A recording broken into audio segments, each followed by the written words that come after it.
Good morning. And I will show you a couple pictures. And what I need you to do is to remember the first thing that comes in your mind without thinking about the image. The first picture I'm presenting to you is a red sign.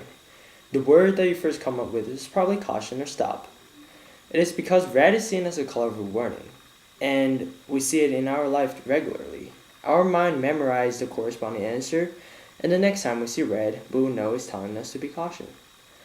The next picture is a championship trophy, and the word that you come up with is probably success or championship. The next picture is a soldier with a gun, and you might associate it with war. The next one is an image of voting. It demonstrates democracy, and with frequent government advertisement of how voting is the way to express your opinion, we have been connecting democracy to the image of voting. All these words that come up in your mind probably didn't take any or little consideration, since the frequency of this image appear in our life store the corresponding answer to our brain. This process is known as unconscious or subconscious mind. First, what is unconscious and subconscious mind? According to Sigmund Freud, subconscious is the storage point for any recent memories needed for a quick recall, such as where your telephone number is or the name of a person you just met.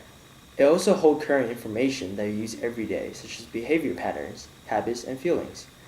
The unconscious mind is where all our memories and past experiences reside. These are the memories that have been repressed through trauma and those that have simply been consciously forgotten and no longer important to us. It is from those memories and experiences that our beliefs, habits, and behaviors are formed. The subconscious does not know the difference between what is real and what is image. That's what mind power, or the law of attraction, hypnosis are all about. Since our brain does not know the difference, it's even harder for us to judge our own opinion, which makes it easier for the government to influence our decisions psychologically to certain degrees. Henry Moffat did a biological explanation to how the unconscious mind is formed in the American Journal of Psychology. Human reactions are the result of reflex to signal that send to the nerve fiber. Stimulus arise outside the cell causes the reaction within the cell itself. The interaction between one cell and another, and the final manifestation of the reaction. The primitive cell contain the primitive human behavior, as more cells are formed in the human body.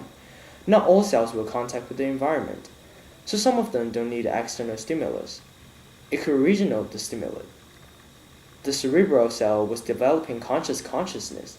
As the same stimulus occurred repeatedly, the cell have memory and initiative. It can think of itself.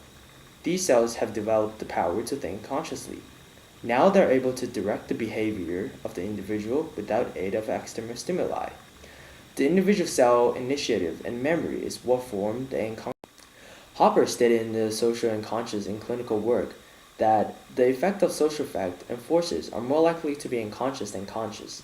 The concept of social unconsciousness refers to the existence and constraint of social, cultural, and communicational agreements of which people are unaware. What Hopper means is that social environments, including culture and political influence on a group of people, will form an unconscious mind in the people, and they may act a certain way as what their mind is telling them to do since it feels right to the brain. Social resistance is part of the social unconsciousness, and ideology is the most common form of social resistance. For example, the founding father of America felt that British imperial government used their authority to repress the citizens, and their mind formed an image of imperial government is bad, so they found out an alternative way, which is what we're proud of today in the US, democracy. Social unconsciousness also present in the way of recreating a situation that have occurred at another time or space to satisfy the brain. For example, the indigenous people's effort to drive out colonial Europeans in the Americas to restore their traditional life. This brings to my next point. How have the government used this mind trick to influence civilians, either intentionally or unintentionally? Nazi Germany used a significant amount of psychological control on the Jewish people, which caused what is called Holocaust syndrome. Under the extreme pressure emotionally during the Holocaust, many survivors experienced chronic anxiety, depressive reactions, nightmares. There are many organizations try to help survivors by holding meetings weekly for the community to express their feeling and give mutual care. Due to repeating emotional trauma, Survivors and even second generations is still struggling since the memories that form their unconscious mind are still driving them to react a certain way to survive, although the war is over. Another example is the Chinese government also heavily uses propagandas to influence the civilians. The Central Propaganda Department of the CCP will use firewalls to filter out hate speeches and discussions about topics such as religions and minorities. They also promote pro-Communist Party articles through government-monitored website with repeating propagandas to the citizens. And consciously, people will form an image of how great the Communist Party is. These simple psychological tricks legitimize the authority of the CCP. These examples occurs in a society when dictators control the main power of the government. But the US government will also use the same psychological trick to promote democracy. Ideological issues become particularly touchy because most influential propagandas in a society is integrations propaganda. As a result, in the United States, for example, while studying might be done of Nazi, Chinese, British, or Soviet propaganda, or of anti-American biases in various media. Much propaganda research might focus upon the way in which support is maintained for the US socio-political system. Kind of shocked. So am I. The surprising thing is that we all bound the bait like a fish to propaganda. Well, how?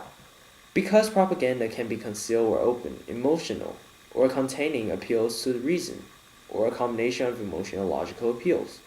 Just like a dozen of Dunkin' Donuts, and you put them in a Krispy Kreme box. Guess what? Everyone wants some hot glazed Krispy Kremes, wouldn't you? So they would take all the donuts and eat all of them.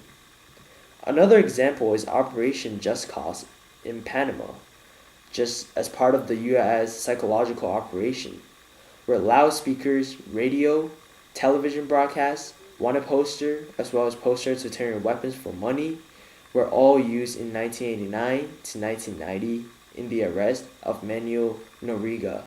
So what can we do to avoid or minimize the psychological influence from the government? Well, it is just in your hand or on our desktop, which is the internet. The media plays an important role of educating the public and spreading knowledge. But sometimes, our mind have to put our trust on the media as authority to give us news, entertainment, and education. The media has such a huge impact on the society in shaping the public opinions of the masses. They can form or modify the public opinion in different ways, depending on what is the objective. So to avoid such impact, we need to identify what is the propaganda, maintaining the net neutrality, and read from multiple sources to seek the truth of the problem. By researching on an open and neutral internet, biased propagandas will be discredited because they usually contains biased data or only part of the data from the research to benefit itself or make it more credible. In the US, democracy maintained relatively a good net neutrality and avoid censorships. But in places where dictators are in place, we still have a long way to go in order to protect the internet and demonstrate the power of self-media. Self-media allowed us to express our own opinion on certain issues, and it will ultimately lead to the free press and media without any government interventions.